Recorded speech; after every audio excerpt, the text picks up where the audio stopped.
The Christian ideology, which I suppose can be summed up by the Ten Commandments, love thy neighbour as thyself, and do not covet thy neighbour's wife. I didn't really know what those things meant. I thought it meant, like, I always had this image of somebody being covered up, but it wasn't the word cover, it was covet.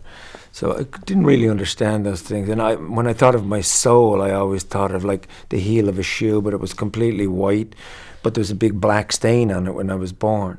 So I had this triangular image that was inside me somewhere. And so Christian ideology seemed to me to be something worth aspiring to. When I started to understand, for example, facts about the Catholic Church, like when somebody said to me that some of the people who were responsible for the atrocities in Germany were reputed to have gotten out to safe havens with the help of the Vatican, I began to study the story of Pope Pius XII and the Vatican, and how, for example, the Catholic Church had made a pact with Hitler. Had gone out of its way to send an ambassador from the Vatican, and was probably the first power to recognize Hitler's regime. Actually, in this movie, there are some stunning images, and two of them that stand out for me are the one of the Catholic hierarchy, or they look like monsignors or cardinals giving the fascist salute. That's a stunning image. I think it's an image that haunts me. I can't get away from that.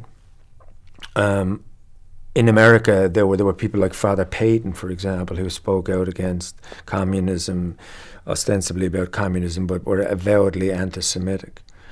And then I began to understand that Catholicism, as it was practiced, and as indeed I had come to understand it, was very different from the kind of world that Christ was trying to imagine.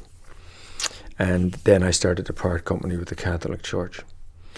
And the questions that I had wanted to ask myself, I had never heard anybody answer until I saw this film. And Jim Carroll made that journey for me. And I would imagine, although I'm not a practicing Catholic anymore, I would imagine it was a painful journey for him to make.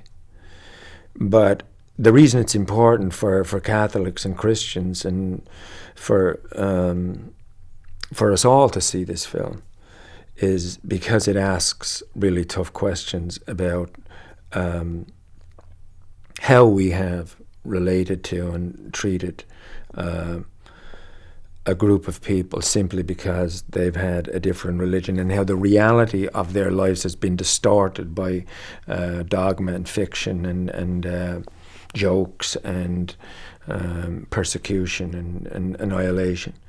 And we bear a responsibility for that, because once you become aware, then you have to do something about it, because once you become aware of the facts, then to remain silent is to be somehow complicit in that in being part of that tradition of